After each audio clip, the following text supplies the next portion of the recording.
We all have stories about this. And my favorite story is still 1997, 98, 99.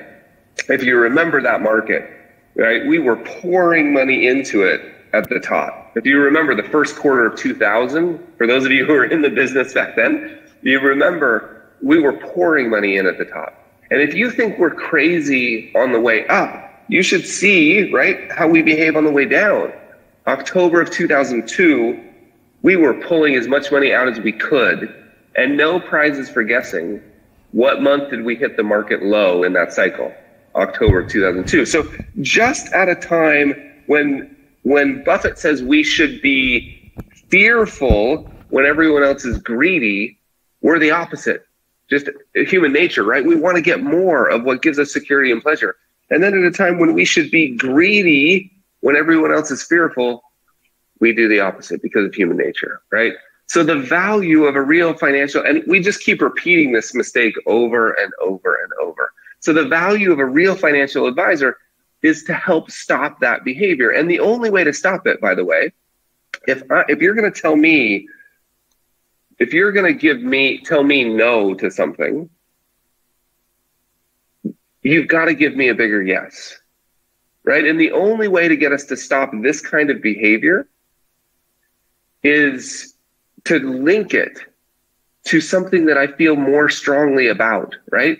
If you're going to say, no, I know the market's a little scary, we need to just hold on, which is the only reasonable advice, right? If you're going to say that, you need to help me understand why. Well, the reason why is because it's linked to a plan, right? It's linked to my goals, my values, the thing I told you, sending my kids to school, having a better life for myself, making sure my parents have a dignified retirement, whatever those deeper goals are. That's the only way to stop this sort of crazy behavior, right? So when someone comes to you for a plan, and I'm using that word loosely, right? I don't necessarily mean a 2-inch thick document. When somebody comes to you for a plan, what they're getting and what they're sort of expecting is this straight line, right? They want you to help them understand where they are today and where they want to go. Put some framework around these things called goals, right? And once you understand where they are today and where they want to go, right, you can build a plan to get them there. Now, the problem, of course, is we all know, and you all know this, the only thing we know for sure about that blue line, the financial plan, when a client leaves your office, the only thing you know for sure is that it's wrong, right? You just don't know which direction it's going to be wrong. Because the moment they walk out the door, this crazy thing called life happens, right? The markets act a little different than they thought. Things go differently at business.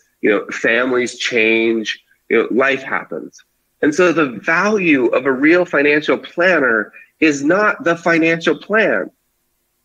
Financial plans, in fact, I'm going to be very careful about this. Financial plans are worthless without the ongoing process of planning. Just like a flight plan is worthless without the course corrections of the pilot. So where you become super valuable is here. When things go a little differently than you expected. And so financial planning becomes much more a process. And please understand this. I see this happening all over the world. Financial advisors and planners have turned financial plans into a product that they sell, and it's a one-time event. That business model is going to be under massive pressure because it's not really that valuable. What's valuable is the ongoing relationship, which is what you want anyway, right? It's the process of narrowing.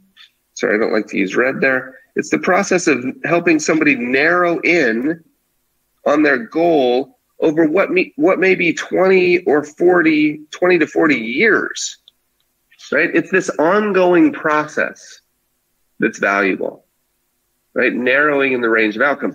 But in fact, financial planning is much more about being less wrong tomorrow than it is about getting all your assumptions right today.